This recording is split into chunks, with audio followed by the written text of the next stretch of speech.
नमस्कार बच्चों, मेरा नाम निर्मल कुमार गुप्ता, मेरे साथ हैं सुशीला चौधरी।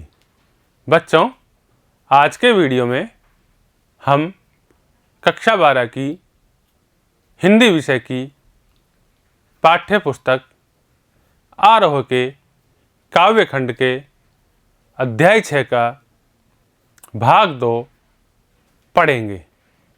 कवि है शमशेर बहादुर सिंह, कविता का नाम उषा। बच्चों, पिछले वीडियो में हमने इस कविता का सार पढ़ा था, जिसमें कवि ने प्रातःकालीन नभ का सुंदर वर्णन किया था और सूर्योदय के समय होने वाले परिवर्तनों को ग्रामीण जनजीवन से जोड़ा था। आज के वीडियो में हम इस कविता के कुछ प्रश्नोत्तर हल करेंगे। शुरू करें बच्चों। प्रश्न 1, उषा कविता के लेखक हैं। बच्चों, यहां आपके सामने 4 विकल्प है, जिनमें से एक सही विकल्प आपको बताना है। पहला शमशेर बहादुर सिंह, दूसरा जयशंकर प्रसाद, तीसरा आलोक धनवा, चौथा रामविलास शर्मा। बच्चों, सही उत्तर है शमशेर बहादुर सिंह। उषा कविता शमशेर बहादुर सिंह ने लिखी। प्रश्न 2, शमशेर बहादुर सिंह का जन्म कहां हुआ था? बच्चों, इन 4 विकल्प में से एक सही विकल्प आपको बताना है। पहला देहरादून उत्तराखंड में, दूसरा उत्तर प्रदेश में, तीसरा मध्य प्रदेश में, चौथा राजस्थान में। बच्चों, सही उत्तर है देहरादून उत्तराखंड में। प्रश्न 3, शमशेर बहादुर सिंह की पहचान किस रूप में है? बच्चों, इन 4 विकल्प में से एक सही विकल्प आपको बताना है। पहला बिंबधर्मी कवि के रूप में, दूसरा रूढ़िवादी कवि के रूप में, तीसरा रोमानी कवि के रूप में और चौथा सुकुमार कवि के रूप में। बच्चों, सही उत्तर है बिंबधर्मी कवि के रूप में। प्रश्न 4, प्रातःकालीन आकाश की तुलना किससे की गई है? उत्तर है प्रातःकालीन आकाश की तुलना नीले शंख से की गई है। प्रश्न 5, गोरी देह के झिलमिलाने की तुलना किससे की गई है? उत्तर गोरी देह के झिलमिलाने की तुलना सूर्योदय से की गई है। प्रश्न 6, नीला जल उपमान द्वारा कवि किसे चित्रित करता है? उत्तर है नीला जल उपमान द्वारा कवि आकाश को चित्रित करता है। प्रश्न 7, उषा कविता में भोर के नभ की तुलना किससे की गई है? उत्तर है उषा कविता में भोर के नभ की तुलना राख से लिपे हुए चौके, नीले शंख, लाल केसर से युक्त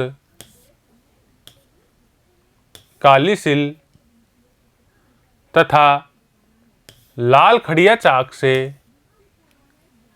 लिपटी स्लेट जैसे उपमानों से की गई है। प्रश्न 8, सूर्योदय से पहले आकाश में क्या क्या परिवर्तन होते हैं? उषा कविता के आधार पर बताइए। उत्तर है सूर्योदय से पहले आकाश की छवि क्षण क्षण बदलती रहती है। प्रातःकाल में अंधकार के हटने तथा प्रकाश के फैलने की प्रक्रिया को ग्रामीण जनजीवन की गतिविधियों से जोड़ा गया है। सूर्योदय से पहले आकाश ऐसे लगता है मानो राख से लिपा हुआ चौका हो।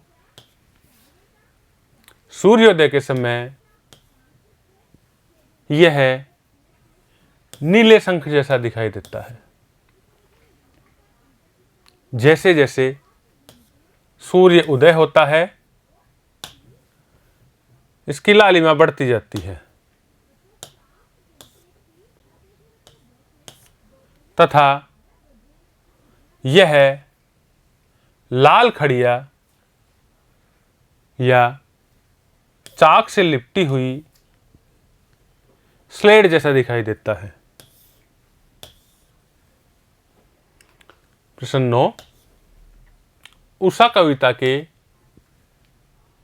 किन उपमानों को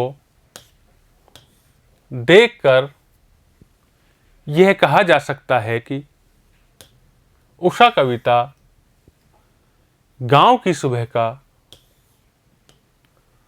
गतिशील शब्द चित्र है?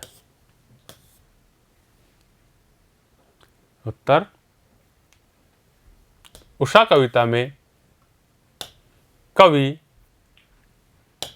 शमशेर बहादुर सिंह ने ग्रामीण उपमानों का प्रयोग कर गांव की सुबह को गतिशील शब्द चित्र के माध्यम से सामने लाने का प्रयास किया है। कविता में नीले रंग के प्रातःकालीन आकाश को राख से लिपा हुआ चौका कहा गया है। यह ग्रामीण परिवेश से संबंधित है। दूसरा बिंब काले सिल का है। काला सिल अर्थात पत्थर के काले टुकड़े पर केसर पीसने का काम भी गांव में महिलाएं करती है। लाल खड़िया चाक मलने की क्रिया नन्हे ग्रामीण बालकों द्वारा होती है। ये सब प्रतिमान ग्रामीण वर्ग तथा जनजीवन की गतिशीलता को स्पष्ट करने वाले प्रतिमान है। अतः कह सकते हैं कि उषा कविता में गांव की सुबह का जीवंत चित्रण है। बच्चों, ये थे इस कविता के कुछ प्रश्नोत्तर। इन्हें आप वीडियो में बार बार देखें, समझें, याद करें और अपनी उत्तर पुस्तिका में लिखें। धन्यवाद।